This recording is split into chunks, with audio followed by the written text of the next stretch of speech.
हरे कृष्णा। ठीक है, तो कल हम लोगों ने तीसरे अध्याय के 1 नंबर श्लोक से लेकर 9 नंबर श्लोक तक, मतलब 9 श्लोकों का चर्चा हम लोगों ने कल की है। विशेष रूप से हम लोगों ने कल सुना कि अर्जुन को ये डाउट था कि कर्म करना और निष्क्रिय रहना दोनों में से श्रेष्ठ किया है, यानी ज्ञान योग में निष्क्रिय रहना या बुद्धि योग में काम करना, दोनों में से कौन सा श्रेष्ठ है। भगवान ने उसको समझाए हुए हैं तीसरे नंबर श्लोक से लगभग 8 नंबर श्लोक तक, और 9 नंबर में कंक्लूजन दिए हुए हैं।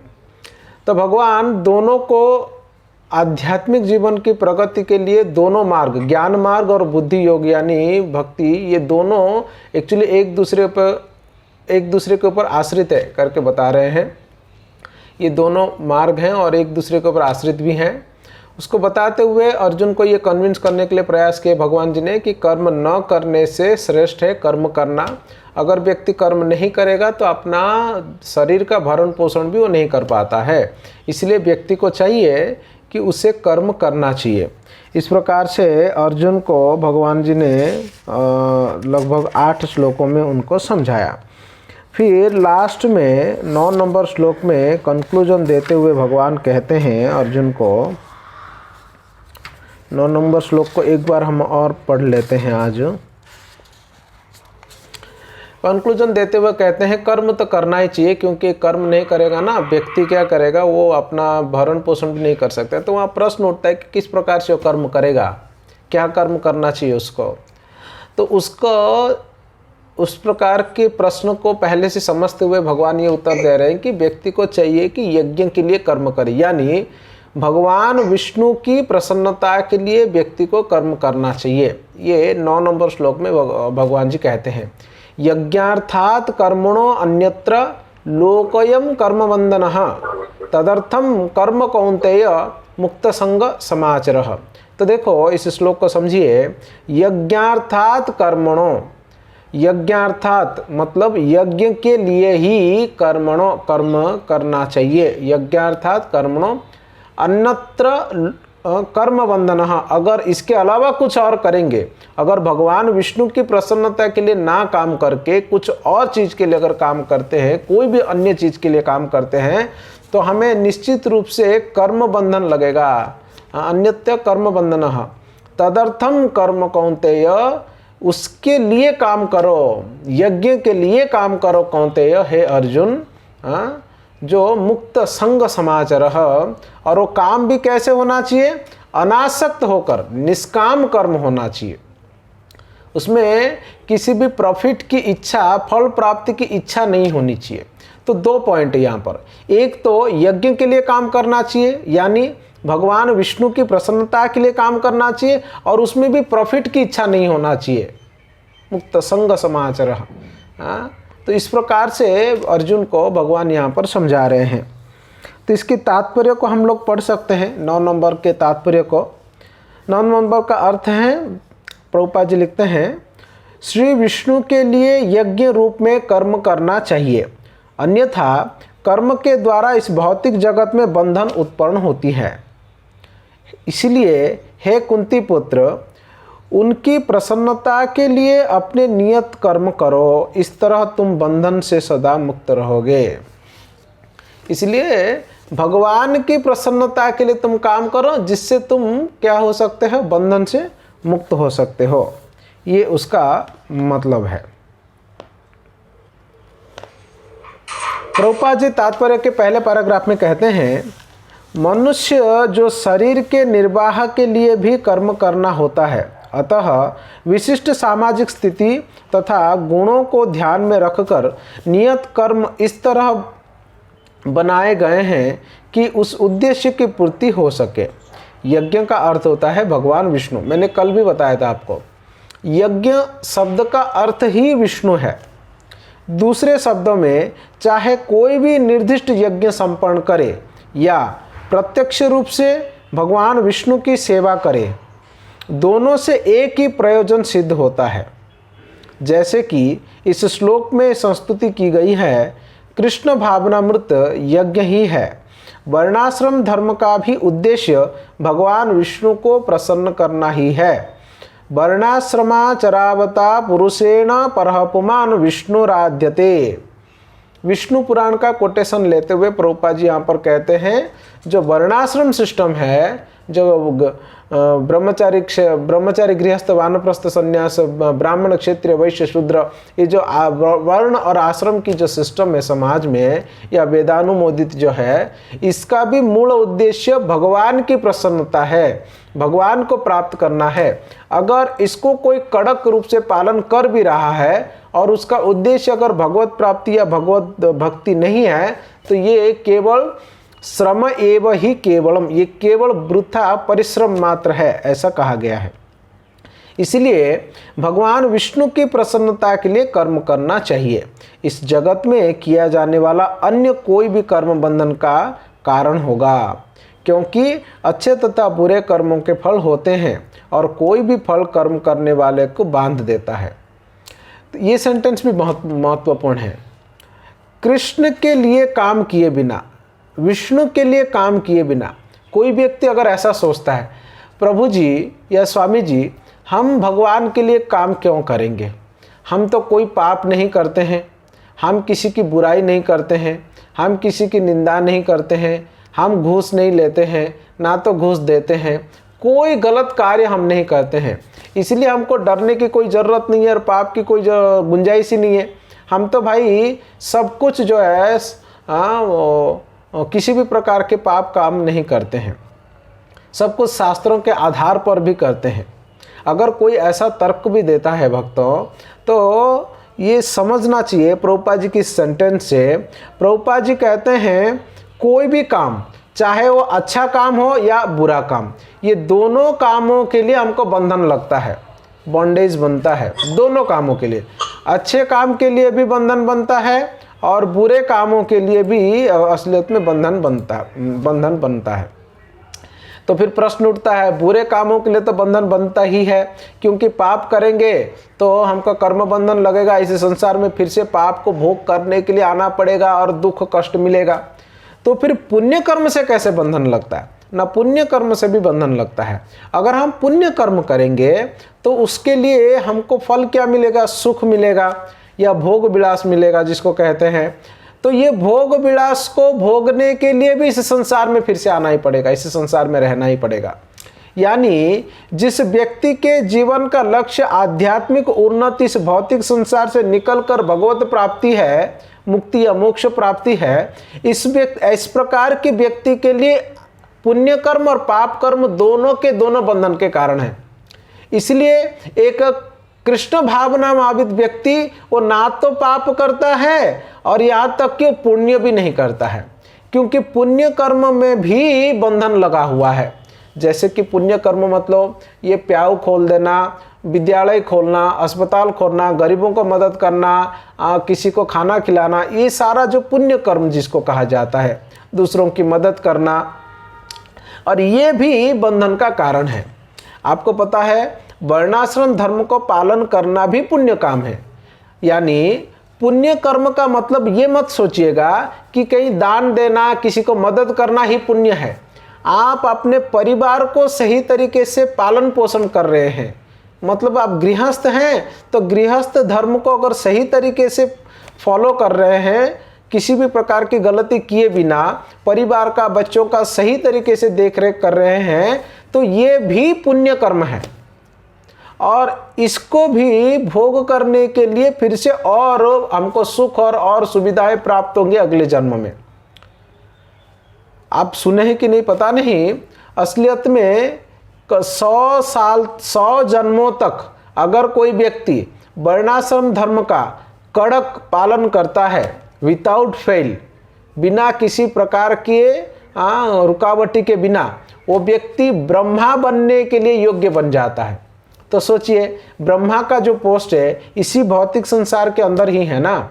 तो ब्रह्मा बनने की योग्यता मिलने का तात्पर्य है वर्णाश्रम धर्म जो है वो भी पुण्य है, वर्णाश्रम धर्म भी पुण्य है।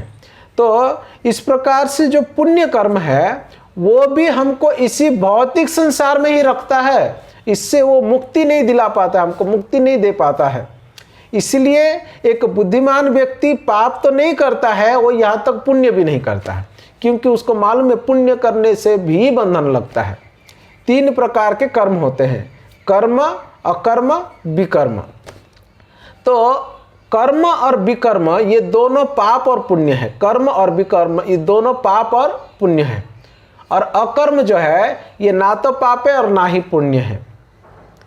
अकर्म मतलब जिसमें पाप पुण्य का फल नहीं मिलता है, या जिस कार्य को करने से भौतिक जगत से हम निकल सकते हैं, मुक्ति प्राप्त कर सकते हैं। पुण्य करने से सुख मिलेगा, इस संसार में भोगना पड़ेगा। पाप करने से दुख मिलेगा, इस संसार में भोगना पड़ेगा।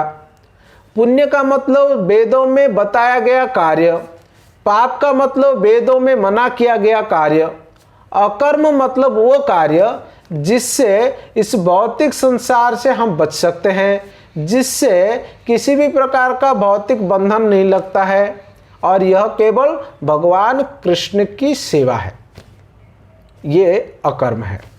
तो इसीलिए प्रभुपाद जी यहाँ पर कहते हैं कि व्यक्ति को क्या करना चाहिए, ये पुण्य और पाप ये दोनों कार्य, अच्छे या बुरे, ये दोनों कार्य से उसको निकलना पड़ेगा। इसलिए यज्ञार्थात् कर्मणो अन्यत्र, काम जो है, कर्म जो है, यज्ञ जो है वो भगवान विष्णु की प्रसन्नता के लिए ही होनी चाहिए। जब विष्णु की प्रसन्नता के लिए ही कर्म होता है तभी वो हमारा मुक्ति का कारण बन सकता है, अन्यथा हमको वो बंधन का कारण बनेगा। इसीलिए कोई व्यक्ति अगर यह सोच रहा है कि हम किसी भी प्रकार के पाप तो नहीं कर रहे हैं, तो फिर हमको यज्ञ करने की या विष्णु के लिए भक्ति करने की क्या ज़रूरत है, उसका उत्तर यह है कि पुण्य से भी हमको बंधन लगता है। मुक्ति केवल मुक्तिदाता मुकुंद के चरणों में ही प्राप्त हो सकता है, दूसरा कहीं पर भी मुक्ति प्राप्त नहीं हो सकती है। यही असलियत में इसका उद्देश्य है। यही महान कर्म कौशल और प्रारंभ में ही विधि अत्यंत कुशल मार्गदर्शन की आवश्यकता होती है। इसलिए भगवत भक्त के निर्देशन में या साक्षात भगवान कृष्ण के प्रत्यक्ष आदेश के अंतर्गत मनुष्य को परिश्रम पूर्वक कर्म करना चाहिए। उसको काम करना चाहिए, कर्म करना चाहिए। वो कैसे करना चाहिए, एक प्रशिक्षित भक्त के अधीन में रह के, या तो सीधा सीधा भगवान जी के द्वारा जो दिया गया आदेश शास्त्रों में है उसको फॉलो करना चाहिए, उसको पालन करते हुए कर्म करना चाहिए। इसलिए इस श्लोक से क्या समझ में आया, 9 नंबर श्लोक से, कि भगवान ने 3 नंबर श्लोक से 8 नंबर श्लोक तक में जो अर्जुन को कन्विंस किया कि कर्म करना चाहिए व्यक्ति को, कर्म के बिना शरीर निर्वाह भी नहीं हो पाएगा, बच्चा कर्म करो। इसलिए कर्म कैसा करोगे, यज्ञार्थात् कर्मणो अन्यत्र, भगवान विष्णु की प्रसन्नता के लिए काम करना, और वो भी उसमें आसक्त मत होना फल की इच्छा रख के, तभी जाके वो मुक्त संग समाचार, वो मुक्ति के काम के लिए बन सकता है। इस प्रकार से 9 नंबर श्लोक तक में भगवान जी ने बता दिया। अभी हम देखेंगे। हाँ जी, हाँ जी प्रभु जी, जैसे आपने बताया कि पुण्य के कार्य भी करते हैं तो हमें बंधन लगता है, लेकिन तो वो हमें पुण्य के कार्य करने ही नहीं चाहिए। जैसे यदि हमें कोई भूखा व्यक्ति दिखाई दे या कभी किसी को हमें कुछ देने की जरूरत पड़े तो क्या हमें नहीं देना चाहिए फिर उसे? एक कृष्ण भक्त जो है ना बहुत ही चतुर होता है, हमेशा वो परिस्थितियों को ध्यान में रखकर वो क्या करता है, वो कार्य करता है। देखिए असलियत तो यही है कि पुण्य कर्म से असलियत में हमको कर्म बंधन लगता है, इसमें तो कोई डाउट है नहीं। परंतु वो परिस्थिति क्या है हमारे सामने आया, जैसे कि साधारणतः जो भक्त होते हैं, अगर कोई भूखा व्यक्ति है उसको हमेशा खिलाने के लिए आतुर रहते हैं, क्योंकि भक्त मतलब उनके अंदर दया होती है दूसरे जीवों के प्रति। तो कोई गरीब है, कोई भूखा है, कोई सच में नीडी पर्सन है जिसको ज़रूरत है, ऐसे व्यक्ति को देखकर तो भक्त के अंदर निश्चित रूप से दया आएगी, वो उसके ऊपर दया दिखाएगा। परंतु वो कैसे दया दिखाएगा, उसको कोई साधारण खाना या पैसा देकर वो उसके ऊपर दया नहीं दिखाएगा, भगवत प्रसाद देकर वो उसके ऊपर दया दिखाएगा, जिसके वजह से उसका भूख जो है वो भी मिटेगी, और साथ साथ में कृष्ण के प्रति का अनुरक्ति जो है उसके हृदय में जागृत होगा, एक बीज जो है वो पड़ जाएगा उसके हृदय में। फिर प्रश्न ये उठता है कि प्रभु जी ये बात तो ठीक है, हम समझ गए कि किसी को प्रसाद खिला सकते हैं, मगर प्रैक्टिकल बोलो। मान लीजिए हम गाड़ी में जा रहे हैं, ट्रेन में जा रहे हैं, कोई भिखारी हमको मांगा और हमारे पास है नहीं, हमारे पास प्रसाद नहीं है उनको देने के लिए, तब क्या कर सकते हैं? तो वहाँ पर भी बुद्धिमत्ता से काम करना चाहिए। सबसे पहली बात है कि हमको तो दया दिखाना ही चाहिए, हमको वो कार्य मदद तो करना ही चाहिए, तभी जाके हमारे हृदय में, नहीं तो हमारे हृदय कठोर बन जाएगा। कई बार कृष्ण भावनामृत में व्यक्ति कठोर बन जाता है, नहीं ये सब नहीं देना, ये दान नहीं देना, ये मदद नहीं करना, ये नहीं करना है करके। ऐसा कठोर नहीं होना चाहिए, हृदय में तो दया भाव होनी चाहिए।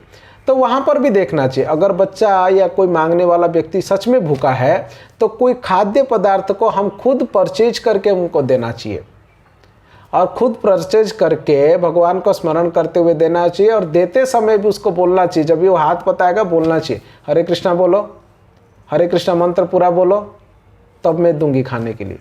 तो फिर वो हरे कृष्णा मंत्र बोलेगा, तभी उसको ये पैकेट देना चाहिए। तो एक कृष्ण नाम भी व्यक्ति के जीवन को परिवर्तन कर देता है, तो ये भी एक तरीका है। साधारणतः कई बार लोग जो है मांगते हैं पैसा इत्यादि, वे लोग उन पैसों को लेके गलत इस्तेमाल भी कर सकते हैं। इसलिए उसको अगर गलत इस्तेमाल करने के लिए हम अगर प्रोवोक कर रहे हैं या हेल्प कर रहे हैं, तो वो भी हमको कहीं उल्टा रिएक्शन ना आ जाए, उसको ध्यान देना जरूरी है। परंतु हमको मदद तो करना ही चाहिए, व्यक्ति की आवश्यकता है तो। अगर ऐसा नहीं होता, श्रील प्रभुपाद जी ने क्यों बोले थे कि हमारे मंदिर के कई मीलों के सराउंडिंग में कोई भी व्यक्ति भूखा नहीं रहना चाहिए करके। इसलिए हमारा एक डिपार्टमेंट भी है, फूड फॉर लाइफ। वे क्या करते हैं, गरीब लोगों को, बच्चों को और नीडी लोगों को वे लोग प्रसाद वितरण की सेवा करते हैं।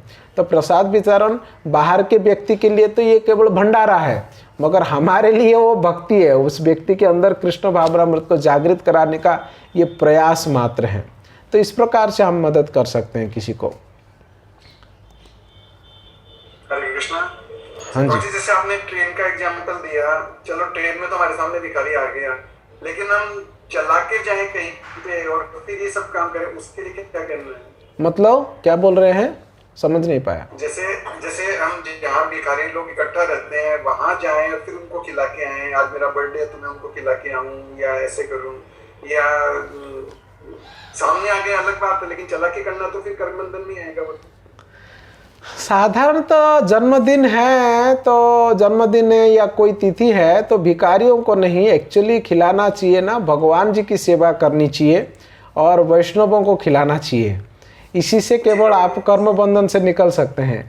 अगर आप बर्थडे में ऐसे ऐसे उत्सवों में आप टारगेट बना के भिखारियों को खिलाने के जो मनोवृत्ति है ना, ये कहीं ना कहीं एक्चुअली वो कर्म कांड और सकाम कर्म की मनोवृत्ति है। और आपको एक प्रकार एक्चुअली व्यक्ति के अंदर ना एक आपको एक सेंटेंस में बोला था, याद है कि भौतिक भोग इंद्रिय सुख की जो प्रवृत्ति है उसके वजह से वो मेटेरियल नेचर यानी भौतिक प्रकृति के ऊपर लॉर्डशिप करने का यानी स्वामित्व जताने का एक भावना रहता है व्यक्ति के अंदर।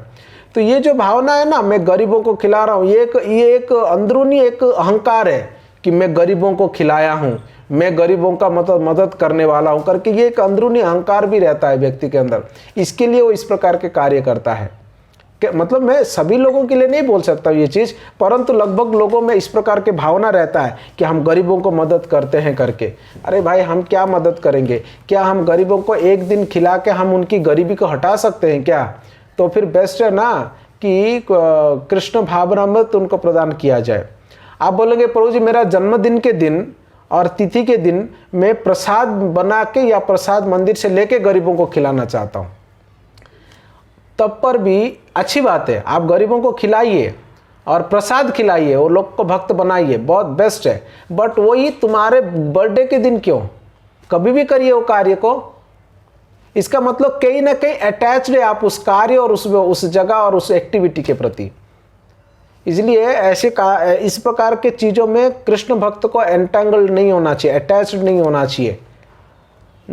साधारणतः इस प्रकार के कार्य में लगा हुआ व्यक्ति को मतलब मैं अगर मेरा सिस्टम बताऊं तो मैं इनिशिएशन के लिए आगे बढ़ाने के लिए रोकता हूं उसको, जब तक व्यक्ति क्लियरली कृष्ण कॉन्शियस नहीं हो जाता और डिपेंडेंट ऑन कृष्ण या कृष्ण भावनामृत के सिद्धांतों के ऊपर नहीं उतर जाता है। उनको खिलाना चाहिए बट इस प्रकार की मनोवृत्ति नहीं। अगर आपकी उत्सव है, आपका जन्मदिन है, पेरेंट्स का कोई एनिवर्सरी है या तिथि है, तो आपको भगवान जी का प्रार्थना करना चाहिए, उनकी सेवा, उनको भोग लगाना चाहिए, उनका दर्शन करना चाहिए, वैष्णवों को दर्शन करना चाहिए, उनका आशीर्वाद लेना चाहिए, उनको प्रसाद के लिए बुलाना चाहिए। ऐसा हाँ, वैष्णव ब्राह्मण खाने के बाद कुछ बचता है, उचिष्ट जो है आप किसी को दे दिए, भिखारी को, गरीब को दे दिया, आ गया, वो अलग विषय है। बट ऐसा इंटेंशनली इस प्रकार से मनोवृत्ति जो है रखने की आवश्यकता नहीं है कृष्ण भक्त के लिए। ठीक है, तो हम लोग चर्चा कर रहे थे यज्ञ अर्थात कर्मणत्र, है ना, ये हो गया। सो अभी हम लोग 10 नंबर श्लोक से लेकर 16 नंबर श्लोक तक का चर्चा करेंगे। ये 10 नंबर श्लोक से 16 नंबर श्लोक तक का जो चर्चा है, इसमें कर्मकांड से निष्काम कर्म योग तक का प्रक्रिया दिया गया है। कहाँ से? कर्मकांड से निष्काम कर्म योग तक। तो अभी पहले ये कर्मकांड क्या है और निष्काम कर्म क्या है, दोनों को समझ लेते हैं। मतलब संक्षेप में, कर्मकांड मतलब शास्त्रों में बताया गया पद्धति के अनुसार, उपाय के अनुसार अपने इच्छाओं को पूरा करना, या ऐसे लिख सकते हैं अपने इच्छाओं को पूरा करना शास्त्रों के आदेशानुसार, वेदों के आदेशानुसार अपनी इच्छाओं को पूरा करना, ये कर्मकांड है। और निष्काम कर्म योग मतलब, निष्काम कर्म मतलब कर्म फल के इच्छा के बिना कर्म करना, कर्म फल के इच्छा के बिना और कर्म से आसक्त हुए बिना कर्म करना, ये असलियत में निष्काम कर्म है। जो दूसरे अध्याय में इस निष्काम कर्म को निष्काम कर्म, बुद्धि योग और भक्ति कर्म योग, ये चारों शब्दों से, चारों नामों से इसको जाना जाता है। हालांकि कर्मयोग, निष्काम कर्म, निष्काम कर्म योग और कृष्ण भक्ति, इन सब में थोड़े थोड़े से अंतर तो जरूर है, परंतु यहाँ पर श्रील प्रभुपाद जी ने हर जगह पर हर योग शब्द को वो कृष्ण भावनामृत कर्म के साथ ही उन्होंने तुलना किया हुआ और समझाया हुआ है। मेन थीम क्या है इसमें, ये कर्मकांड से लेकर निष्काम कर्म योग तक तो समझाया गया है, परंतु इन सारे श्लोकों की तात्पर्य में प्रभुपाद जी ने अंत में घुमा फिरा के भगवान कृष्ण की प्रसन्नता, भक्ति और संकीर्तन यज्ञ के बारे में ही वर्णन करते हैं तात्पर्यों में। तो उसको हम एक एक श्लोक करके देखने के लिए प्रयास करते हैं। अभी श्लोक नंबर 10। सह यज्ञा प्रज्ञा सृष्टा पुरोवाच प्रजापतिः अनेन प्रसविष्वध्वस् मेषं वसिष्ठकामदृक्। सह यज्ञा प्रज्ञा सृष्टा पुरावाच प्रजापति अनेन प्रसविष्वध्वम् एषव अस्तु इष्ट कामदृक्। ये 10 नंबर श्लोक है। 10 नंबर श्लोक में क्या बताया गया है? 10 नंबर श्लोक में बता रहे हैं व्यक्ति को इस संसार में सुखपूर्वक जीना चाहिए यज्ञ करके, और अंत में उसको मोक्ष के प्राप्ति होना चाहिए। ये असलियत में बताया गया है। यानी इस संसार में कैसे सुखपूर्वक रह सकते हैं और अंत में हमको मोक्ष की प्राप्ति कैसे हो सकती है, उसके बारे में बताया गया है। भगवान जी कहना चाहते हैं कि हे अर्जुन, मैंने जो जिस यज्ञ के बारे में बताया तुमको, यज्ञार्थात कर्मणोन्यत्र लोकयम कर्मवंदनः, उस जो यज्ञ के बारे में बताया, अगर इस प्रकार से यज्ञ करते हुए इस संसार में जियोगे तो तुम सुखपूर्वक जीवित रह सकते हो, सुखपूर्वक जीवन यापन कर सकते हो। और इस प्रकार के यज्ञ करते करते यदि सुखपूर्वक जीवित रहोगे तभी तुमको अंत में मोक्ष की भी प्राप्ति हो सकती है। अनुवाद देखिए क्या लिखा है।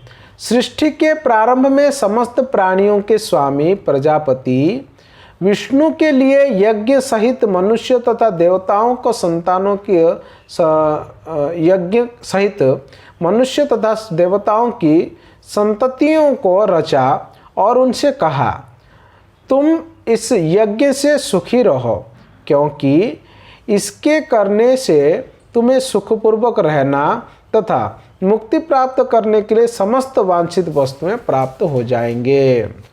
तो देखिए क्या स्टोरी है। स्टोरी यह है, सृष्टि के प्रारंभ में ही जब भी देवता और प्रजाओं को उत्पन्न किया गया, प्रजापति ने तभी इस यज्ञ का भी उत्पन्न किया, यज्ञ का भी प्राविधान रखा। क्या होगा, लोगों को चाहिए, प्राणी को चाहिए कि इस यज्ञ के द्वारा देवताओं को प्रसन्न करने से सुखपूर्वक रहने के लिए सारे सामग्रियां उसको मिल जाएगी। और धीरे धीरे से यज्ञ करते करते धीरे धीरे से क्रमान्वय प्रगति होता है उसकी आध्यात्मिकता में और अंततः उसको मोक्ष प्राप्त हो जाती है। इस प्रकार से कह रहे हैं। तो यहाँ पर कहने का मतलब है कर्मकांड। कर्मकांड के द्वारा, कर्मकांड का मतलब मैंने बताया था धार्मिक तरीकों से अपने इच्छाओं को पूरा करना या शास्त्रों के आदेशानुसार अपनी इच्छाओं को पूरा करना। और इस प्रकार से कार्यों को करने में जो व्यक्ति आसक्त रहता है, इस यज्ञ को करने में जो व्यक्ति आसक्त रहता है, वो मोक्ष को प्राप्त करता है। तो फिर कोई बोलेगा कि प्रभु जी, अगर व्यक्ति कर्मकांड में अगर आसक्त रहता है वो मोक्ष तक कैसे पहुंच सकता है? वो क्रमान्वय प्रगति होती है भक्तों।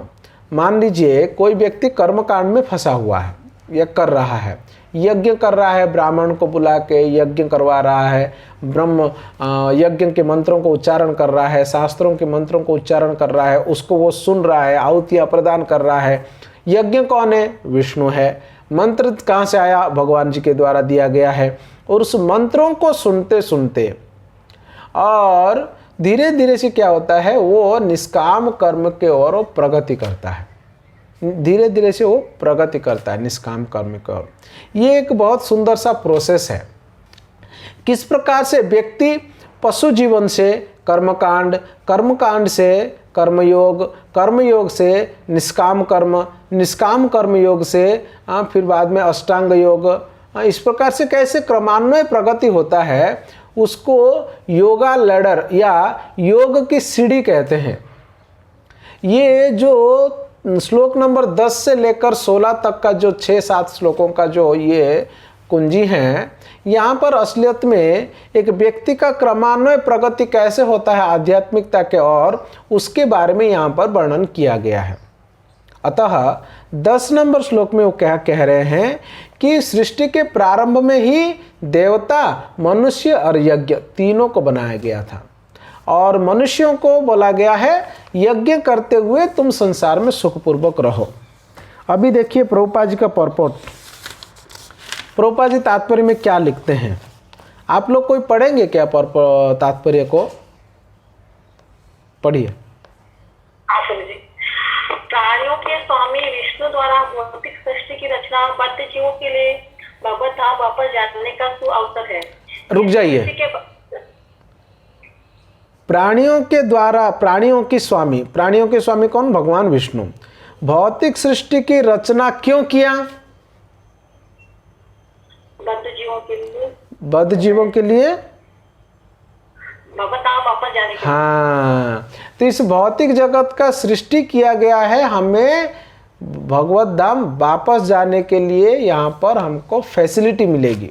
तो ये जो फैसिलिटी हमको मिली हुई है प्रभुपाद जी के कृपा से, ये एक सही और गोल्डन अपॉर्चुनिटी है कि हम भगवत धाम जाने के लिए, इसलिए ही इस भौतिक संसार बनाया गया है। नेक्स्ट। इस सृष्टि के सारे जीव प्रकृति द्वारा बद्ध हैं, क्योंकि उन्होंने श्री भगवान विष्णु या कृष्ण के साथ अपने संबंध को बुला दिया है। इस शाश्वत संबंध को समझने में वैदिक नियम हमारी सहायता के लिए हैं। जैसा कि भगवत गीता में कहा गया है कि वेदेश सर्वे है वेदे, भगवान का कथन है कि वेदों का उद्देश्य मुझे समझना है। वैदिक स्तुतियों में कहा गया है कि पतिम विश्वासात्मेश्वरम, अतः जीवों के स्वामी प्रजापति श्री भगवान विष्णु है। श्रीमद् भागवतम में भी 2.4.20 में शील सुखदेव गोस्वामी ने भगवान को अनेक रूपों में पति कहा है। श्रेयपति, यज्ञपति, प्रज्ञापति, ध्रियाम, पति लोक पति, ग्राम पति है। पति गति शानक विष्णु सात्वान प्रसिद्धताम में भगवान सताम पति ही। श्रियः पतिर्यज्ञपतिः प्रजापतिर्धियां पतिर्लोकपतिर्धारापतिः पतिर्गतिश्चान्धक विष्णुर्सत्तां प्रसिद्धतां में भगवान सताम पति ही। पढ़िए। प्रजापति तो भगवान विष्णु है और वे समस्त प्राणियों के, समस्त लोकों के तथा सुंदरता के स्वामी पति हैं और हर एक के दाता है। भगवान ने इस भौतिक जगत को इसलिए रचा कि बद्ध जीव यह सीख सके कि वे विष्णु को प्रसन्न करने के लिए किस प्रकार यज्ञ करें। इस भौतिक जगत में बद्ध जीव मतलब हम लोग ये सीख सके कि किस प्रकार से भगवान की प्रसन्नता के लिए यज्ञ कर सके। और भगवान कौन है? वो हम सभी के भरण पोषण करने वाले वो पति है। पति मतलब भर्ता, जो भरण पोषण करने वाला है। तो हम सभी लोगों का भरण पोषण करने वाले भगवान विष्णु हैं। उनकी प्रसन्नता के लिए हम यज्ञ कैसे कर सकते हैं वो सीखने के लिए इस भौतिक संसार को बनाया गया करके कह रहे हैं। जिससे वे इस जगत में चिंता रहित होकर सुखपूर्वक रह सके तथा इस भौतिक देह का अंत होने पर भगवत धाम को जा सके। बद्ध जीव के लिए यह संपूर्ण कार्यक्रम है। यज्ञ करने से बद्ध जीव क्रमशः कृष्ण भावना भावित होते हैं और सभी प्रकार से देव तुल्य बनते हैं। कलयुग में वैदिक शास्त्रों ने संकीर्तन यज्ञ भगवान के नामों का कीर्तन का विधान किया है और इस दिव्य विधि का प्रवर्तन चैतन्य महाप्रभु द्वारा इस युग के समस्त लोगों के उद्धार के लिए किया गया। संकीर्तन यज्ञ तथा कृष्ण भावनामृत में अच्छा तालमेल है। श्रीमद् भागवतम 11.5.32 में संकीर्तन यज्ञ के विशेष प्रसंग में भगवान कृष्ण का अपने भक्त रूप चैतन्य महाप्रभु उसमें निम्न प्रकार से उल्लेख हुआ है। कृष्ण वर्णम तिस्व कृष्णम सांगो पांगा सौ पार्षदम यज्ञ संकीर्तन प्राय यजंती ही सुमेधश है। इस कलयुग में जो लोग पर्याप्त बुद्धिमान है वे भगवान की उनके पार्षदों सहित संकीर्तन यज्ञ द्वारा पूजा करेंगे। वेदों में वर्णित अन्य यज्ञों को इस कलिकाल में कर पाना सहज नहीं, किंतु संकीर्तन यज्ञ सुगम है और सभी दृष्टि से अलौकिक है। जैसा कि भागवत गीता में भी 9.14 में संस्तुति की गई है। तो यहाँ से क्या समझ में आया हमें कि सभी यज्ञों में से सर्वश्रेष्ठ यज्ञ है संकीर्तन यज्ञ, और विशेष रूप से इस कलयुग के लिए, और ये अत्यंत प्रैक्टिकल हैं। प्रभुपाद जी कहते हैं इस संकीर्तन यज्ञ की संस्तुति श्रीमद् भागवतम में की गई है इस कलयुग के लिए। उन्होंने 11 स्कंदवे के 5 नंबर अध्याय के 32 नंबर श्लोक का उद्धरण करते हुए कहते हैं कृष्ण वर्णम तुषा कृष्णम सांग पांगास्त्र पार्षदम यज्ञैर संकीर्तन प्रायेर यजंती ही सुमेधसः। कलयुग में लोग भगवान की उपासना कैसे करते हैं? यज्ञ के द्वारा, संकीर्तन प्रायेर संकीर्तन यज्ञ के द्वारा, यजंती पूजा करते हैं, सुमेधसः वो बुद्धिमान लोग हैं। जो लोग संकीर्तन के द्वारा भगवान की पूजा करते हैं कलयुग में, उन लोग को बुद्धिमान करके व्यासदेव जी यहाँ पर कह रहे हैं। तो इसलिए ये स्टेटमेंट है प्रभुपाद जी का कि ये यज्ञ करने के लिए जो बोला गया है कलयुग के लिए, हमको अगर यज्ञ करना है तो कौन सा यज्ञ करना चाहिए? संकीर्तन यज्ञ करना चाहिए। मैं आपको बताया था ना पहले से ही, सभी श्लोकों के एंड में प्रभुपाद जी हरे कृष्णा जपो, कृष्ण की भक्ति संकीर्तन यज्ञ में लाके खत्म करेंगे। देखो तो समझ में आया, इस संसार में सुखी रहने के लिए की पॉइंट क्या है, यज्ञ करके भगवान को प्रसन्न करना चाहिए। तो यही है कि हम संसार में सुखी रह सकते हैं, अंत में मोक्ष प्राप्त कर सकते हैं। 11 नंबर और 12 नंबर श्लोक में ये कहते हैं भगवान, देखो इस संसार में यज्ञ करके देवताओं को प्रसन्न करोगे ना तो तुमको क्या मिलेगा मालूम है, इस संसारिक सामग्रियाँ मिलेगा तुमको। कोई प्रश्न पूछ सकता है ना, या अर्जुन कैसे सोच सकते हैं ना, यज्ञ करेंगे और तो फिर कैसे हमको संसार में सुखी कैसे रह सकते हैं, यज्ञ को संसार में सुखी रहने को क्या लेना देना है भाई। संसार में सुखी रहना है तो गाड़ी घोड़ा बंगला खाना पीना सब ढंग का मिलना चाहिए ना। तो भगवान बोलते हैं कि देखो ये सब देने वाले कौन है मालूम है, देवता लोग हैं। और तुम यज्ञ करोगे ना देवता प्रसन्न होंगे, देवता प्रसन्न होंगे तो तुमको सब कुछ मिलेगा, और सब कुछ मिलेगा तुम भी सुखी रह सकते हो ना। तो 11 नंबर श्लोक में क्या कहते हैं, देवता उपासना द्वारा भौतिक इच्छाएं पूर्ति होती है, इसलिए देवता और मनुष्य के बीच में एक अंडरस्टैंडिंग होनी चाहिए। देवताओं की उपासना से, देवताओं को प्रसन्न करने से व्यक्ति को इस संसार में भोग करने की, जीवित रहने की जो सामग्री चाहिए, जो आवश्यकताएं जो ना वो पूरा हो जाते हैं। इसलिए देवता और मनुष्य के बीच में ना सहयोग बना रहना चाहिए, एक अंडरस्टैंडिंग बनी रहनी चाहिए। वो 11 नंबर श्लोक में कहते हैं। 11 नंबर श्लोक देखिए, देवान् भावयतानेन ते देवा भावयन्तु वः परस्परं भावयन्तः श्रेयः परमवाप्स्यतः। देवान् भावयतनेन ते देवा भावयन्तु वः। यज्ञ के द्वारा प्रसन्न होकर देवता क्या करेंगे, तुम्हें भी प्रसन्न करेंगे, और इस तरह मनुष्य तथा देवताओं के मध्य सहयोग से सबों को संपन्नता प्राप्त होगी। अगर देवता और मनुष्य का बीच में अच्छा सहयोग रहेगा तो सबको संपन्नता प्राप्त होगी, मतलब इस सांसारिक चीज़ें उनको अच्छी तरीके से मिलेगा और इस संसार में सुखी रह सकते हैं। तो इसलिए देवताओं को कभी भी जो है ना हमको अनादर नहीं करना चाहिए। कई बार कृष्ण भावनामृत में जब भी व्यक्ति आता है, यहाँ पर भी एक गड़बड़ी करता है। वो शुरू में गीता क्लास और नया क्लास सब सुनता है, तो उसमें बताते हैं देवी देवताओं का उपासना नहीं करना चाहिए, वो इनडायरेक्ट भगवान की उपासना है, वो लोग तो भगवान जी के अधिकारी है, और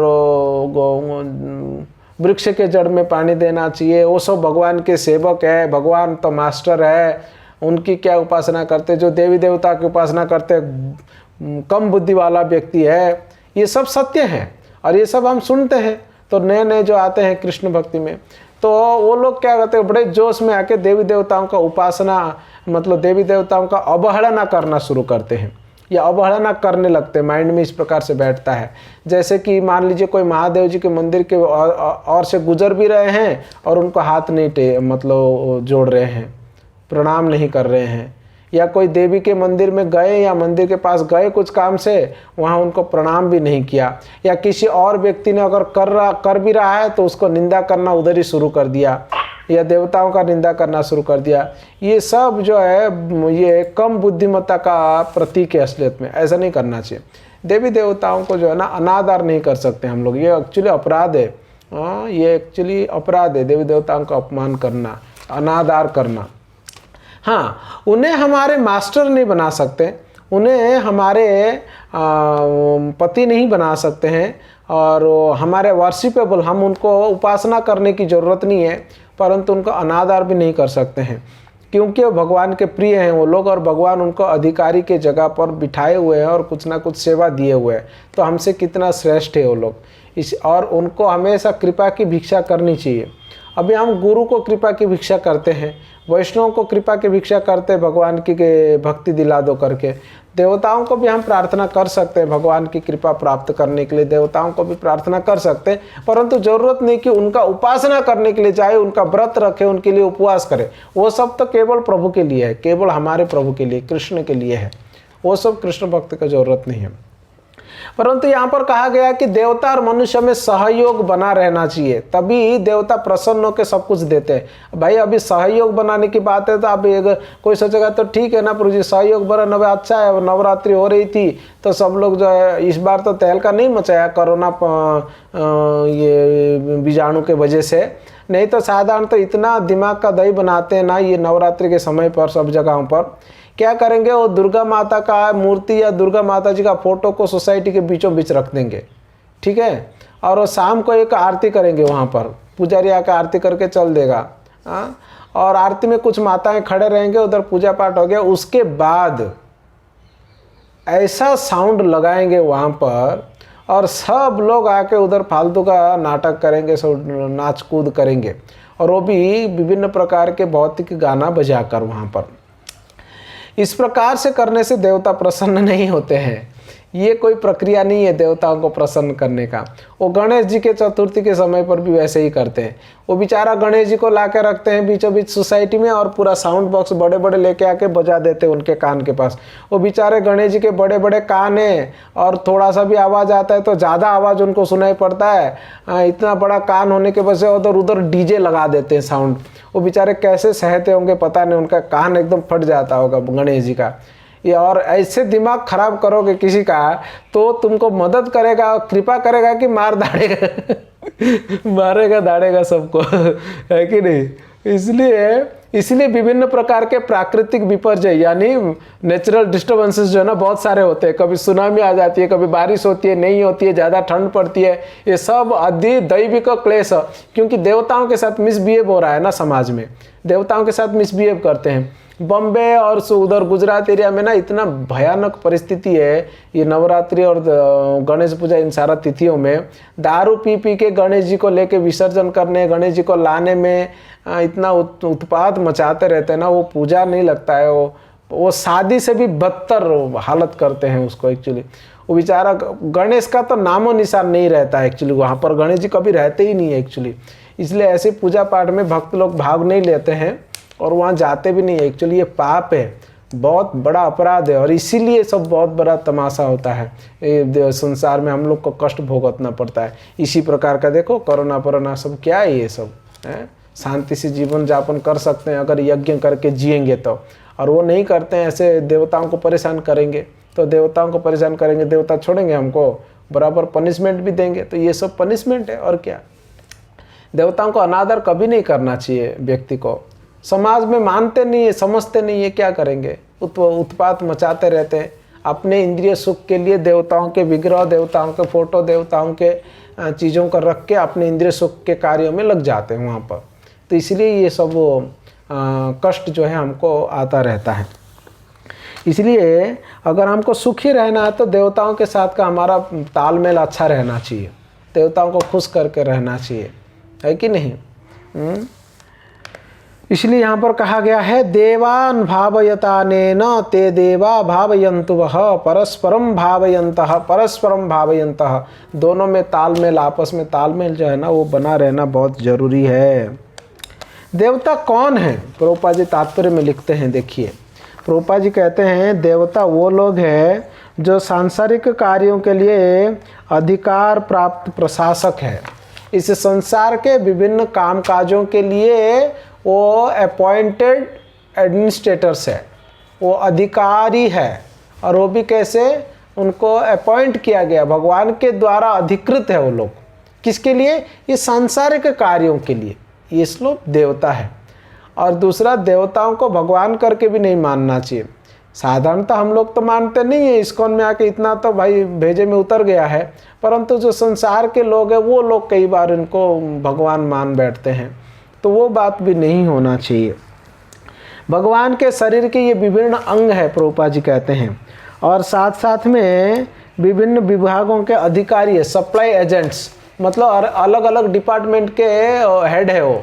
जैसे कि लाइट एंड हीट डिपार्टमेंट जो है वो सूर्य देव का है, और शीतलता, मेडिसिन और इन सब का जो डिपार्टमेंट है वो चंद्रदेव का है, और वाटर डिपार्टमेंट जो है ना वरुण देव का है, और रेन डिपार्टमेंट जो है वो इंद्र देव का है कि नहीं। हाँ, तो इस प्रकार से अलग अलग देवता अलग अलग चीज़ों को प्रदान करने के लिए, ऑक्सीजन जो है वो पवन देव का डिपार्टमेंट है, फायर अग्निदेव का डिपार्टमेंट है ना। तो ये सब अलग अलग डिपार्टमेंट, अलग अलग अधिकारी हैं, डिपार्टमेंटल हेड से वो लोग, किसके लिए? इस संसार को चलायमान रखने के लिए। भगवान विष्णु जो है वो पालन करता है ना, सृष्टि करता, संहार करता, पालन करता विष्णु है। तो विष्णु भगवान इस संसार को पालन करने के लिए इन सभी लोगों को काम पे लगाए हुए हैं, यानी ये सभी लोग भगवान विष्णु के ही अधिकारी लोग हैं, उन्हीं को मदद कर रहे हैं इस संसार को पालन पोषण करने के लिए। यही देवता है और कुछ नहीं देवता। हाँ, इस बात को हम लोग को मालूम होना बहुत ज़रूरी है, पता होना चाहिए। उनका काम क्या है देवताओं का? देवताओं का काम है शरीर को आत्मा के साथ रहने के लिए जो आवश्यकताएं वस्तुएं हैं उसको प्रदान करेंगे वो लोग। हाँ, ये हमको पता होना चाहिए या लिख के रखना चाहिए। शरीर को आत्मा के साथ रहने के लिए आवश्यक वस्तुओं को प्रदान करते हैं देवता लोग। और वो लोग प्रसन्न कैसे होते हैं? यज्ञ से प्रसन्न हो जाते हैं वो लोग। और यज्ञ का उद्देश्य क्या है? यज्ञ का उद्देश्य है कि यज्ञपति भगवान विष्णु की प्रसन्नता। यज्ञ का फल क्या है यहाँ पर बताया गया, देखो, प्राकृतिक पदार्थों का उपलब्धि, जैसे कि संसार में सुख, जिससे संसार में सुख सुनिश्चित है। अगर हम यज्ञ करेंगे तो हमें आवश्यक वस्तुएं मिलेंगे, गारंटी है, और आवश्यक वस्तुएं मिलेंगे तो हम सुखपूर्वक जी पाएंगे और धीरे धीरे से हम मोक्ष की ओर जा सकते हैं। इसका उदाहरण एक श्लोक में दिया है प्रभुपाद जी ने, देखो 11वें श्लोक के दूसरे पैराग्राफ में तात्पर्य के क्या लिखा है वहाँ पर? यज्ञ करने से क्या होता है? हमारा कर्म जो है ना वो पवित्र हो जाता है। जैसे कि आहार शुद्धौ सत्व शुद्धि, सत्व शुद्धौ ध्रुव स्मृति, स्मृतिर्लब्धे सर्वग्रंथिनाम विप्रमोक्षः। यज्ञ से मनुष्य का खाद्य पदार्थ जो है वो शुद्ध हो जाते हैं और शुद्ध भोजन करने से मनुष्य का जीवन शुद्ध हो जाता है। जीवन शुद्ध होने से स्मृति के सूक्ष्म तंतु जो है, हमारा याददाश्त के सूक्ष्म तंतुएं जो है वो शुद्ध हो जाते हैं और स्मृति तंतुओं का शुद्ध होने से मनुष्य मुक्ति मार्ग का निरंतर चिंतन कर पाता है, तभी जाके वो मुक्ति के बारे में सोच सकता है। और ये सब मिलकर कृष्ण भावनामृत तक पहुंचते हैं, जो आज के समाज के लिए बहुत आवश्यक है। यज्ञ के बिना कर्म करेंगे, यज्ञ के बिना वस्तु को प्राप्त करेंगे तो क्या होगा? ये सारा कार्य नहीं होगा। इसलिए यज्ञ के द्वारा मिला हुआ पदार्थ को जब भी व्यक्ति खाता है, आहार खाता है, उसका सत्व शुद्ध हो जाता है, शरीर शुद्ध हो जाता है, उससे मन शुद्ध होता है, मन के सूक्ष्म तंतुएं शुद्ध होते हैं स्मृति के, उससे वो आध्यात्मिक ज्ञान को समझ पाता है। मैंने उस समय बताते समय उदाहरण दिया था, अगर किसी व्यक्ति को प्रसाद खिलाते हैं तो प्रसाद खिलाएंगे तो प्रसाद खाते खाते उसका आहार शुद्ध, आहार प्रसाद शुद्ध हुआ तो शरीर शुद्ध हुआ तो मन शुद्ध हुआ तो धीरे धीरे कृष्ण भक्ति को समझेगा वो। प्रभुपाद जी ने विदेश में क्या किए? वो प्रवचन के साथ साथ भी प्रसाद खिलाते थे। हम लोग भी प्रसाद क्यों खिलाते हैं? हम लोग भी प्रसाद इसीलिए खिलाते हैं कि वे इसके द्वारा क्या होगा? आहार शुद्ध होता है, व्यक्ति का शरीर शुद्ध होता है, तो व्यक्ति का शरीर शुद्ध होगा तभी जाकर वो भक्ति के चीज़ों को या सिद्धांतों को समझ पाएगा। डायरेक्टली कोई व्यक्ति मांसाहार इत्यादि करता है, कभी भी प्रसाद नहीं खाता है, एकदम से कड़क भौतिकवादी है, कृष्ण भक्ति के सभी सिद्धांतों को वो नहीं समझ पाएगा, उसका बुद्धि नहीं खुलेगा। देखो, हमारा कृष्ण भक्ति में आया हुआ एक अनपढ़ गवार व्यक्ति जो चीज़ को समझ सकता है भौतिक तरीके से, बड़े से बड़े साइंटिस्ट भी उसको नहीं समझ पाता है। क्यों ऐसा?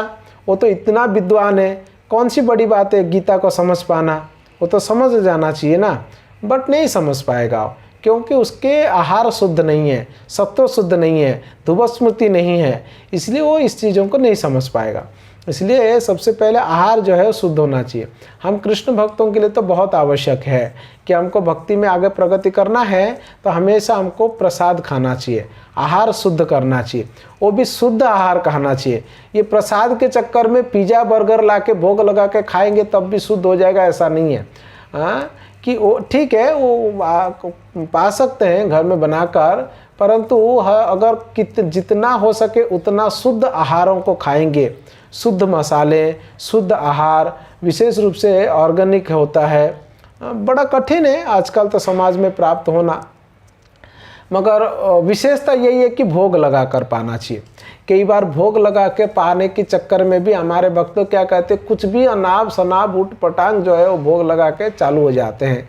उससे भी क्योंकि हमारा भावना जो है ना वो टेस्ट और उदर भरण रहता है ना, भोग की मनोवृत्ति रहती है ना, इसलिए रजोगुण बढ़ता रहता है। इसलिए उसको सतोगुण में लाना है तो आहार भी सतोगुणी आहार होनी चाहिए असलियत में। सतोगुणी आहार होगा तो मन और थोड़ा सा सतोगुण के और जाएगा, नहीं तो प्रसाद के चक्कर में कुछ भी उठा के खाएंगे तो वो उसी प्रकार से हमारा मन भी जो है बहुत जल्दी जो है ना कंट्रोल में नहीं आएगा कृष्ण भक्ति के ओर। इसलिए यहाँ पर आहार शुद्ध के बारे में, सत्व शुद्धि के बारे में जो है ना प्रभुपाद जी बहुत सुंदर कहते हैं। फिर हम लोग 12 नंबर श्लोक देखते हैं। इष्टान भोगान हि वो देवा दास्यन्ते यज्ञ भाविताः तैर्दत्तान प्रदायेभ्यो यो भुंक्तेस्तेन एव शः। कह रहे हैं कि जीवन की विभिन्न आवश्यकताओं को पूर्ति करने वाले विभिन्न देवता यज्ञ संपन्न होने पर प्रसन्न हो जाते हैं, फिर तुम्हारे सारे आवश्यकताओं को पूरा कर देते हैं। अगर तुम देवताओं को दिए बिना, अर्पण किए बिना अगर भोगते हो तो तुम निश्चित रूप से चोर हो। कितना क्लियर बात है, भोग लगाए बिना खाओगे तो तुम चोर हो। इसलिए भोग लगाए बिना खाना नहीं चाहिए, देवताओं को अर्पण किए बिना खाना नहीं चाहिए। हम तो देवताएं क्या, परम भगवान को ही अर्पण करते हैं, इसलिए वो प्रसाद बन जाता है। यहाँ पर तो यज्ञ में देवताओं को उनका चीज़ देने के बारे में थोड़ा बताया गया है। हालांकि देते तो देवता ही है, फिर भी उनका ही दिया हुआ वस्तु उनको हम देते हैं तो वो खुश हो जाते हैं। अभी अब विचार करिए ना, घर में मान लीजिए पिताजी कहीं कुछ खाने के पदार्थ लेके आए बच्चों के लिए, पत्नी के लिए, सबके लिए। पिताजी लेके आए करके बच्चे टूट पड़ेंगे और पत्नी टूट पड़ेंगे और खा पी के ख़त्म कर देंगे एकदम से, और जो पति है वो स्नान करके आते आते सब खत्म। खुश तो होंगे क्योंकि उन्होंने दिए हैं वो इनके लिए ही लाए हैं, इनके खाने के लिए ही लाए हैं, परंतु बोलेंगे अरे अपने लिए भी नहीं रखा, थोड़ा मतलब एक अजीब सा मतलब फील होगा। और वही चीज़ बच्चे अगर सब तैयार करके रखेंगे और वेट करेंगे पिताजी के आने तक, और पिताजी स्नान करके अगर आएंगे उसके बाद सब लोग बैठ के उसको पिताजी को भी देंगे और खुद भी पाएंगे, तो उसमें पिताजी को कितना अच्छा लगेगा कि बच्चे कितना हमें प्रेम करते हैं, हमें भी हमने लाया मगर हमें भी उन्होंने दिया, इस चीज़ को ऑफर किए। तो ये एक भावना का आदान प्रदान है। ठीक उसी प्रकार से देवताओं के साथ भी है, देवताएं ही हमको प्रदान करते हैं सांसारिक पदार्थों को जो हमको आवश्यक है, और वो चीज़ फिर से हम अगर यज्ञ में उनको प्रदान करते हैं और उनका फिर प्रदान किया हुआ वस्तु को प्राप्त करते हैं तो देवता भी प्रसन्न होते हैं असलियत में। अगर ऐसा कोई व्यक्ति नहीं करता है तो भाई सोच लेना वो व्यक्ति चोर है। अगर ऐसा कोई नहीं करता है तो वो व्यक्ति चोर है। देखिए तात्पर्य में प्रभुपाद जी क्या बोले हैं 12 नंबर के तात्पर्य में। तात्पर्य का एक एक पारा पढ़ेंगे, पहला पैराग्राफ पढ़ेंगे मनुसूत प्रभु।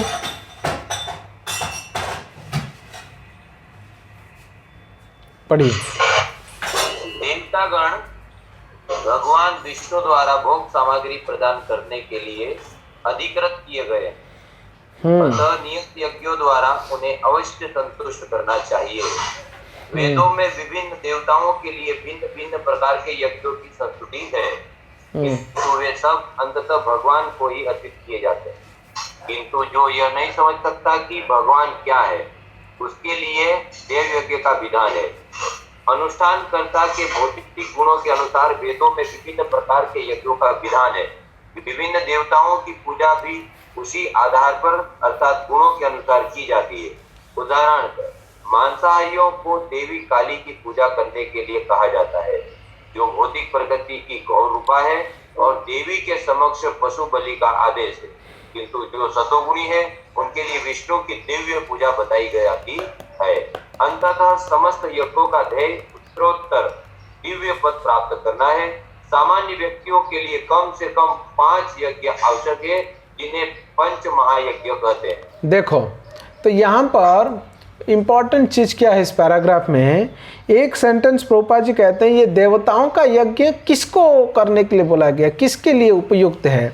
तो देखो यहाँ पर कहते हैं जो यह नहीं समझ सकता है कि भगवान क्या है, उसके लिए देव यज्ञ का विधान है। यानी अभी सबके लिए देवताओं की यज्ञ करने की जरूरत नहीं है भक्तों। बोले प्रभु जी भगवत गीता में बोला गया मतलब हम लोग भी करेंगे क्या? नहीं, सबके लिए नहीं। जो लोग भगवान को नहीं समझ पाते हैं उनके लिए देव यज्ञ के बारे में बताया गया है या देव यज्ञ का संस्तुति की गई है, जो लोग देवताओं को नहीं समझ पाते हैं। दूसरा, अलग अलग प्रकार के यज्ञ क्यों हैं? क्योंकि व्यक्ति अलग अलग गुणों के अनुसार अलग अलग स्तर में रहता है, इसलिए अलग अलग प्रकार के यज्ञ के बारे में बताया गया है। और साथ में जैसे कि मांसाहारियों के लिए देवी काली की पूजा करना और भौतिक प्रकृति के घोर रूप देवी के समक्ष पशु बलि का आदेश है। किंतु जो सतोगुणी है उसके लिए विष्णु की दिव्य पूजा बताई गई है। तो उसके गुणों के अनुसार भी यज्ञ बताया गया है। वो व्यक्ति कौन से गुण का है उस अनुसार उसकी यज्ञ भी बताई गई है। और कुछ तो 5 प्रकार के यज्ञ प्रतिदिन करते हैं, देव यज्ञ, पितृयज्ञ, द्रव्य यज्ञ, इस प्रकार से। किंतु मनुष्य को यह जानना चाहिए कि जीवन की सारी आवश्यकताएं भगवान के देवी देवताओं के प्रतिनिधियों के द्वारा पूरे की जाती है। कोई कुछ बना नहीं सकता। उदाहरण के लिए मानव समाज के भोज्य पदार्थ को ले लो। इन भोज्य पदार्थ में शाकाहारी हो या मांसाहारी, ये दोनों असलियत में भगवान से ही प्राप्त होता है। कोई कुछ अलग से नहीं बना सकता है। देवता भी कहाँ से लाते हैं? देवता भी ये चीज़ कहाँ से लाते हैं? वो भगवान से ही लाते हैं और वो हमको प्रदान करते हैं। इसलिए शाकाहारी चीज़ भी भगवान से ही मिलता है, मांसाहारी चीज़ भी। कोई बोलेगा हम लोग तो मांसाहारी है, हम लोग हमको प्रकृति के ऊपर निर्भर थोड़े। भाई मांसाहारी भी है तो मांसाहारी प्राणी क्या खाता है? कोई मान लीजिए बकरी का मांस खा रहा है तो बकरी क्या खाता है? वो भी तो साग सब्जियां खाता है और वो भी तो प्रकृति के ऊपर देवी देवताओं के ऊपर निर्भर है। इसलिए अन्न, फल, शाक, दूध, चीनी आदि और तथा मांसाहारी के लिए भी मांसादि जिसमें कोई भी पदार्थ मनुष्य नहीं बना सकता है। एक और देख लें, यथा उष्मा, प्रकाश, जल, वायु आदि जो जीवन के लिए आवश्यक है, इनमें से किसी को बनाया नहीं जा सकता। ईश्वर के बिना ना तो प्रचुर प्रकाश मिल सकता है और ना ही चांदनी, वर्षा या प्रातःकालीन समीर, जिसके बिना मनुष्य जीवित नहीं रह पाएगा। स्पष्ट है कि हमारा जीवन भगवान के द्वारा प्रदत्त वस्तुओं के ऊपर ही आश्रित है। कोई व्यक्ति माने ना माने, गधा है वो माने ना माने, वो निश्चित रूप से भगवान के ऊपर ही निर्भर है, क्योंकि भगवान की कृपा के बिना वो जीवित रह ही नहीं सकता है। सबसे पहला भाई वो सांस कैसे लेगा ऑक्सीजन के बिना? ये कौन देता है? ये कुछ लोग बोलते हैं हम मेहनत करते हैं, हमने ये बना दिया, हमने वो बना दिया, हमने ये तार दिया, वो तार दिया करके बोलते। तो क्या ये जो ऑक्सीजन जो तेरे को मिल रहा है, ये जो सनलाइट मिल रहा है, तेरा बाप ने बनाया था क्या भाई? भगवान ने नहीं दिया है तो कई सारे लोग हैं वो अहंकारी बन जाते हैं और घमंड बन जाते हैं, भौतिक प्रकृति के ऊपर स्वामित्व जताने के लिए प्रयास करते हैं, परंतु वो भूल जाते हैं कि वो कुछ नहीं बना सकते हैं। मांसाहारी व्यक्ति भी मांस नहीं बना सकता है, शाकाहारी व्यक्ति भी पेड़ पौधे नहीं बना सकते हैं, कोई कुछ नहीं बना सकता है। सब कुछ प्रकृति और भगवान के ऊपर निर्भर करना पड़ेगा उन लोगों को। अब यहाँ पर देखिए, जीवन का चरम लक्ष्य भौतिक जीवन संघर्ष से मुक्त प्राप्त हो सके।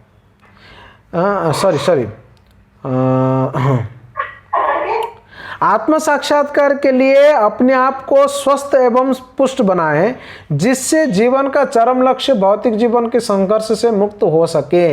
यज्ञ संपन्न करने से मानव जीवन का लक्ष्य प्राप्त हो जाता है। यदि हम जीवन के उद्देश्य को भूलकर भगवान के प्रतिनिधियों से अपनी इंद्रिय तृप्ति के लिए वस्तुएं लेते रहेंगे और संसार के अत्यधिक और फंस जाएंगे, जो कि सृष्टि का उद्देश्य नहीं है, तो निश्चित रूप से हम चोर और इस तरह की भौतिक प्रकृति के नियमों के द्वारा दंडित होंगे। अगर हम भगवान के प्रतिनिधि मतलब देवताओं से वस्तुओं को लेंगे, जो भी चीज़ मिलता है खाने के लिए, पीने के लिए, रहने के लिए, सब लेंगे और उससे केवल भोग करेंगे और मुक्ति के बारे में विचार नहीं करेंगे, उसके और हम लोग प्रगति नहीं करेंगे, तो हम केवल चोर ही चोर कहलाएंगे और हम भौतिक कर्म बंधन में और फंसते जाएंगे और दंडित भी होंगे। दंड मिलेगा, कैसे वाला दंड मिलेगा? ऐसे ही कोरोना वोरोना आ जाएगा, फिर सबको मारेगा एक तरफ से। भौतिकवादी चोर का कभी भी कोई जीवन का लक्ष्य नहीं होता है। और देखो, जो व्यक्ति चोर है और चोरों का एक टोली है, समाज है, तो उसमें कभी शांति हो सकती है क्या? सुख हो सकती है क्या? क्योंकि सब लोग चोर है, एक दूसरे को चुराना ही चाहेंगे, पैर खींचना ही चाहेंगे, तो उसमें शांति और सुख का सवाल ही नहीं उठता है। इसलिए यहाँ पर कहते हैं प्रभुपाद जी, चोरों के समाज में शांति कभी नहीं हो सकती है।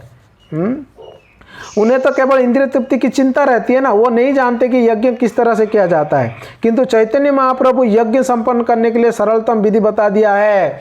हरे कृष्णा कृष्णा कृष्ण हरे हरे, हरे राम राम राम हरे हरे। पूरा घुमा फिरा के यज्ञ लास्ट में 2 लाइन में प्रभुपाद जी ने खत्म कर दिया कि चैतन्य महाप्रभु जी ने संकीर्तन यज्ञ के बारे में बताया है करके। देखा, मैं आपको बताया था ना, हर श्लोक के लास्ट में प्रभुपाद जी ने घुमा फिरा के संकीर्तन यज्ञ में ला डालेंगे करके।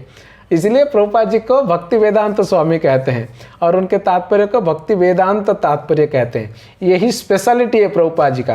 कुछ लोग इसकी निंदा करते हैं, मगर उन लोग को मालूम नहीं है ना, इसलिए वो लोग निंदा करते हैं। वो बोलते हैं कि अरे ये गीता का जो तात्पर्य भक्ति वेदांत स्वामी ने लिखा, ये कुछ भी हो, वो सांख्य योग है, ज्ञान योग है, भक्ति योग है, कर्म योग है, अष्टांग योग है, सब घुमा फिरा के भक्ति करके उसने साबित कर दिया। तो एक्चुअली रियलिटी तो वही है, सत्यता तो वही है। ये प्रभुपाद जी की स्पेशलिटी है असलियत में। 13 नंबर श्लोक देखिए।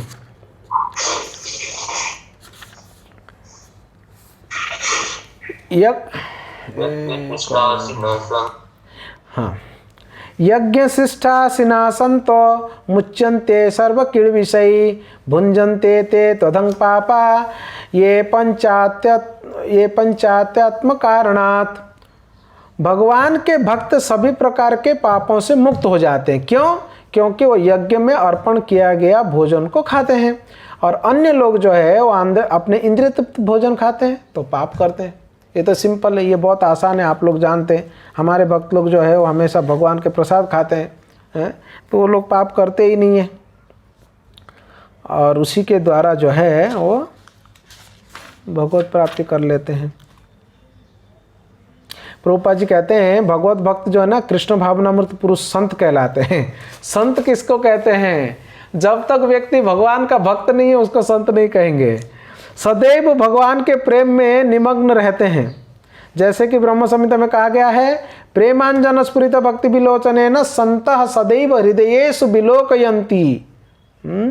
संतगण भगवान गोविंद को या मुक्तिदाता मुकुंद को या कृष्ण को प्रगाढ़ प्रेम में मग्न रहने के कारण कोई भी वस्तु परम पुरुष को अर्पित किए बिना ग्रहण नहीं करते हैं, वो संत है।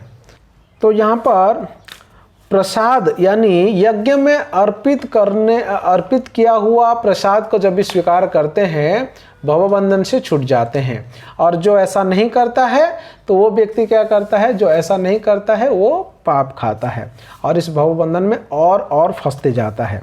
14 नंबर श्लोक देखिए। अर्नाद भवन्ति भूतानि पर्जन्यादर्ण संभवः यज्ञाद भवति पर्जन्यो यज्ञ कर्म समुद्भवः। 14 नंबर श्लोक और 15 नंबर श्लोक, ये दोनों श्लोकों में असलियत में एक यज्ञ चक्र का जो है वो वर्णन करते हैं भगवान। कौन सा दोनों श्लोक? अर्नाद भवन्ति भूतानि पर्जन्यादर्ण संभवः यज्ञ भवति पर्जन्यो यज्ञ कर्म समुद्भवः कर्म ब्रह्मोद्भवं विद्धि ब्रह्माक्षर समुद्भवं तस्मात् सर्वगतं ब्रह्म नित्यं यज्ञे प्रतिष्ठितम्। तो ये दोनों जो है, ये दोनों श्लोक में क्या हुआ है, ये दोनों श्लोक में एक यज्ञ चक्र का जो है वो वर्णन किया गया है, एक यज्ञ चक्र का वर्णन किया गया है। तो क्या है ये यज्ञ चक्र? यज्ञ चक्र इस प्रकार से है, जीव जो है वो खाद्य पदार्थ के ऊपर निर्भर होते हैं। और खाद्य पदार्थ किसके ऊपर निर्भर होते हैं? खाद्य पदार्थ निर्भर होते हैं वर्षा के ऊपर। वर्षा किसके ऊपर निर्भर होता है? वर्षा जो है यज्ञ के ऊपर निर्भर होता है। यज्ञ किसके ऊपर निर्भर होता है? यज्ञ जो है नियत कर्म के ऊपर यानी प्रेस्क्राइब्ड ड्यूटी के ऊपर निर्भर होता है। ये प्रेस्क्राइब्ड ड्यूटी यानी नियत कर्म, ये कर्म किसके ऊपर निर्भर होता है? कर्म वेदों के ऊपर निर्भर होता है, और वेद जो है वो भगवान के ऊपर निर्भर होता है। तो इस प्रकार से ये एक यज्ञ चक्र है। भगवान से वेद, वेद से नियत कर्म, नियत कर्म से यज्ञ, यज्ञ से वर्षा, वर्षा से अनाज, अनाज से जीव जो है भरण पोषण होता है।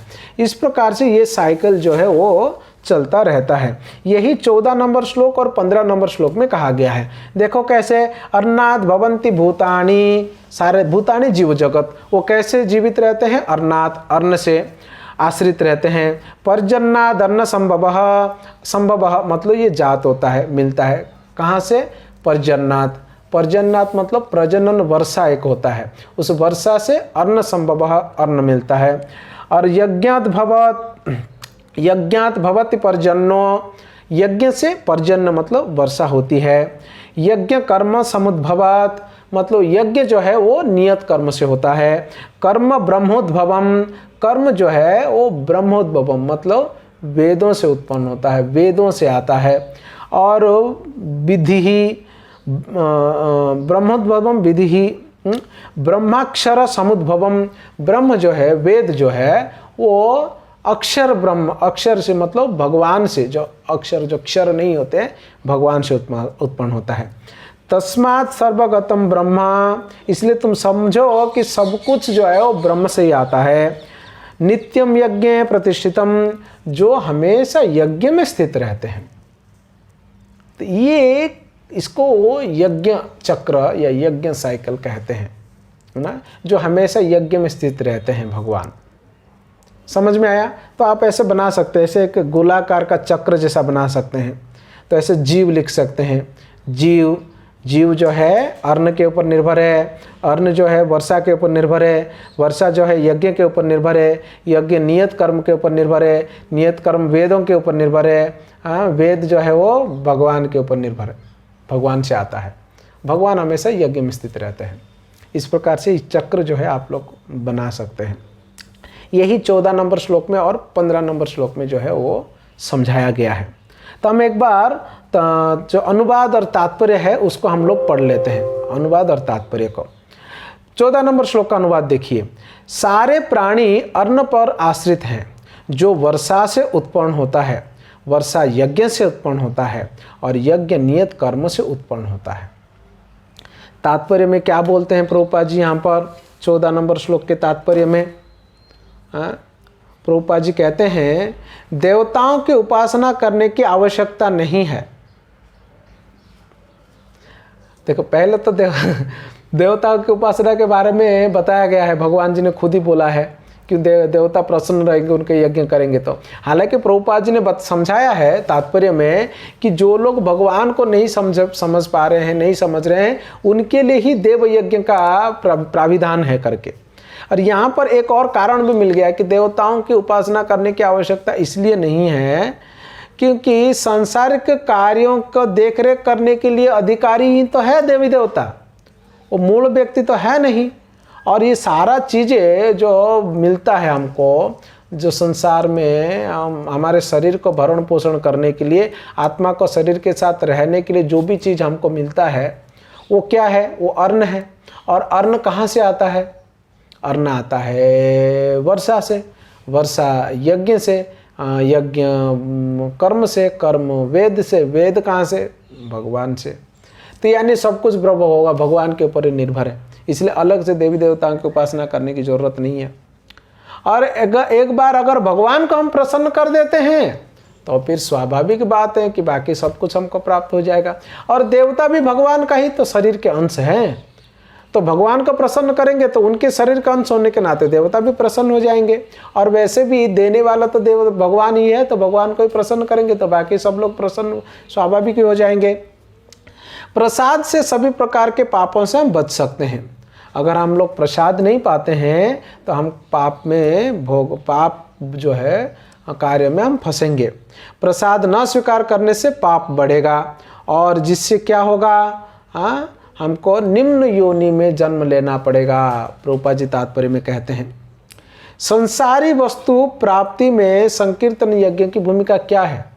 घुमा फिरा के प्रभुपाद जी कहते हैं कि नहीं, संकीर्तन यज्ञ करना चाहिए। संकीर्तन यज्ञ तो क्या संकीर्तन यज्ञ से हमको जो आवश्यक वस्तुएं मिल जाएंगे क्या? ना, हाँ मिल जाएंगे। क्यों, कैसे मिल जाएंगे? क्योंकि हमको चाहिए क्या? खाद्य पदार्थ, रहने की वस्तुएं, जो जल, वायु, लाइट, यही सब चाहिए ना। तो ये सब कहाँ से आता है? देवी देवताओं से आता है। देव देवता कौन है? देवी देवता जो है भगवान के शरीर के अंश है। संकीर्तन से क्या होता है? भगवान प्रसन्न होते हैं। भगवान प्रसन्न होते तो क्या होगा? देवता भी प्रसन्न होंगे। देवता प्रसन्न होंगे तो हमको तो सब कुछ मिलेगा ही मिलेगा। इसलिए संकीर्तन यज्ञ से ये सब कुछ मिल सकता है। अलग से देवी देवताओं का अलग करने की, पूजा करने की या यज्ञ करने की उनके लिए ज़रूरत नहीं है। ये 14 नंबर श्लोक के तात्पर्य में प्रभुपाद जी समझाने के लिए प्रयास करते हैं। 15 नंबर श्लोक का अनुवाद देखते हैं। वेदों में नियमित कर्मों का विधान है और ये वेद साक्षात भगवान से प्रकट हुए हैं। फलतः सर्वव्यापी ब्रह्म यज्ञ कर्म में सदा स्थित रहता है।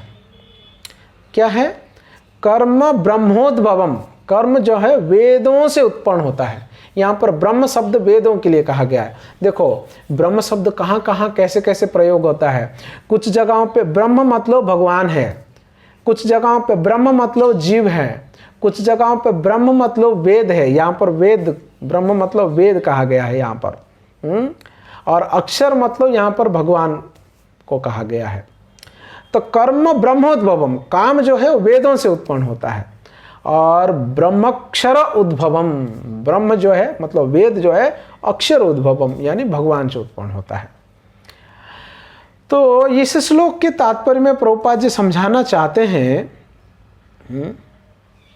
वेदों की आवश्यकता क्या है, उसके बारे में प्रभुपाद जी कहते हैं वेद जो है कार्य करने की दिशा हमको प्रदान करता है। वेद क्या है? काम करने की दिशा, हमको क्या कर्म करना चाहिए, कर्म कैसे करना चाहिए, किसके लिए करना चाहिए, कि ये सारा कार्य जो है, ये सारा दिशा जो है, डायरेक्शन जो है, वो हमें वेद प्रदान करता है। वेदों के आदेश के बिना अगर कोई काम हम करेंगे तो उसको विकर्म कहा जाएगा। मैंने पहले ही आपको बताया था कर्म और विकर्म के बारे में। कर्म मतलब वेदों में आदेशित कार्य, और वेदों में जो कार्य आदेशित नहीं है उसको अगर हम करते हैं तो उसको विकर्म कहा जाता है। विकर्म मतलब पाप है, इसके द्वारा हमको परिणाम जो है ना भयावह मिलेगा। इसके बारे में जो है प्रभुपाद जी तात्पर्य में यहाँ पर कहते हैं 15 नंबर श्लोक के तात्पर्य में वो प्रभुपाद जी इसको कहते हैं। और क्या कहते हैं 15 नंबर श्लोक के तात्पर्य में प्रभुपाद जी? 15 नंबर श्लोक के तात्पर्य में कहते हैं भगवान सर्वशक्तिमत्ता है। कोई भी अंग से भगवान कोई भी कार्य कर सकते हैं। जैसे भगवान के श्वास से वेद निकला हुआ है। अंगानि यस्य सकलेन्द्रिय वित्तिमंती, ब्रह्मा जी भी इस बात को ब्रह्म संहिता में कहते हैं। भगवान अपनी दृष्टि से वो खा सकते हैं। भगवान अपनी दृष्टि से खा सकते हैं। भगवान अपनी दृष्टि से गर्भदान कर सकते हैं। प्रकृति के ऊपर दृष्टिपात किए तो प्रकृति में गर्भदान हुआ, वो हलचल मची। तो ये कार्य जो भगवान जो है वो सर्वशक्तिमान है, कोई भी अंग से कोई भी कार्य कर सकते हैं। वेद भगवान के श्वास से ही निःसृत है। इसके बारे में प्रभुपाद जी 15 नंबर श्लोक के तात्पर्य में कहते हैं। अभी अंत में इस जो कर्मकांड से निष्काम कर्म का जो सेक्शन है, उस सेक्शन के अंत में जो है ना 16 नंबर श्लोक जो है यहाँ पर, उसको हम लोग पढ़ के आज का ये जो प्रवचन है उसको हम लोग आज का क्लास को समाप्त करेंगे। 16 नंबर श्लोक। एवं प्रवर्तितम चक्रम नानुवर्तयति हम यह अघायोरिंद्रिया रामो मोघम पार्थ सजीवते। तो यहाँ पर भगवान कह रहे हैं, हे प्रिय अर्जुन, जो मानव जीवन में इस प्रकार वेदों द्वारा स्थापित यज्ञ चक्र का पालन नहीं करता है, वो निश्चित ही पापमय जीवन को व्यतीत करता है। ऐसा व्यक्ति केवल इंद्रियों की तुष्टि के लिए ही व्यर्थ ही अपना जीवित रहता है। मतलब भगवान कहते हैं कि यज्ञ चक्र जो है वो कंपलसरी है, उसको पालन, यज्ञ जो है वो कंपलसरी है, उसको भगवान विष्णु के लिए काम करना ही चाहिए, नहीं तो व्यक्ति पाप करता है और उसका जीवन व्यर्थ है, बेकार जीता है, उसको कोई जीने का कोई हक ही नहीं है और कोई फायदा भी नहीं है अगर कोई व्यक्ति भगवान के लिए काम नहीं करता है। तो कर्म किए बिना कोई सुखी नहीं रह सकता। और कुछ लोग हैं, देखो इस श्लोक के तात्पर्य में प्रभुपाद जी कितना सुंदर बात बताते हैं। कुछ लोग ऐसा कहते हैं कि कठोर परिश्रम करो और इंद्रिय तृप्ति का आनंद लो, मेहनत करो सुखी रहो, मेहनत करो सुखी रहो, मेहनत करेगा नहीं तो सुखी कैसे होगा। कुछ लोग कहते हैं, ये सांसारिक विचारधारा यहाँ पे तिरस्कार किया गया है, उससे सुखी नहीं रह सकते। आप पूरा देख लीजिए ना, केवल मेहनत करके सुखी नहीं रह सकते, वो पाप होगा, उससे आगे जाके दुख मिलेगा ही मिलेगा। आपको सच में अगर सुखी रहना है ना तो आपको यज्ञ करना पड़ेगा, भगवान विष्णु की प्रसन्नता के लिए कार्य करना पड़ेगा, तभी जाकर आप सुखी हो सकते हैं। केवल बहुत ही काम कर करके, गधा मेहनत करके, गधे के जैसा मेहनत करके पैसा कमाओ, गाड़ी घोड़ा कमाओ, बंगलो कमाओ, उससे सुखी नहीं हो सकता है व्यक्ति। भौतिक चीज़ों से कभी सुखी नहीं हो सकता है। वो आगे जाके उसको और दलदल में फंसाते जाएगा, घिनौने कार्य में लगा देगा उसको। जो लोग इस संसार में भोग करना चाहते हैं उन्हें उपर्युक्त यज्ञ चक्र का अनुसरण करना आवश्यक है। जो ऐसे विधानों का पालन नहीं करता है, अधिकाधिक तिरस्कृत होने के कारण इसका जीवन अत्यंत संकटपूर्ण हो जाता है। प्रकृति के नियमानुसार मानव शरीर विशेष रूप से आत्म साक्षात्कार के लिए ही मिला हुआ है। भक्तों, ऐसे कर्म योग, ज्ञान योग, भक्ति योग से किसी एक विधि का प्राप्त किया जा सकता है। इन योगियों के लिए यज्ञ संपन्न करने की कोई आवश्यकता नहीं रहती, क्योंकि ये पाप पुण्य से परे होते हैं। किंतु जो लोग इंद्रिय तृप्ति में जुटे हुए हैं, पूर्वयुक्त यज्ञ चक्र के द्वारा शुद्धिकरण की आवश्यकता रहती है। कर्म के अनेक भेद होते हैं। जो लोग कृष्ण भावनामृत नहीं है, वो निश्चित रूप से विषय परायण होते हैं, उन्हें पुण्य कर्म करने की आवश्यकता होती है। यज्ञ पद्धति इस प्रकार के सुनिश्चित के विषयोन्मुख लोगों के विषयों के फल में फंसे बिना अपनी इच्छाओं की पूर्ति कर सकते हैं। किंतु यदि यज्ञ करने से कोई कृष्ण भावनामृत नहीं हो पाता है तो इसे कोरी आचार संहिता समझना चाहिए, बेकार। अतः मनुष्य को चाहिए कि वो आचार संहिता तक ही अपना प्रगति का सीमित न करे, अपितु उससे कृष्ण भावनामृत को प्राप्त करने के लिए प्रयास करना चाहिए।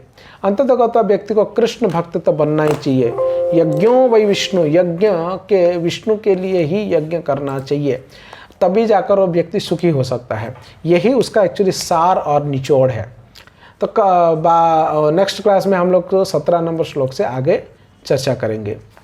हरे कृष्णा। श्रीमद् भगवद गीता की जय। श्रील प्रभुपाद की जय।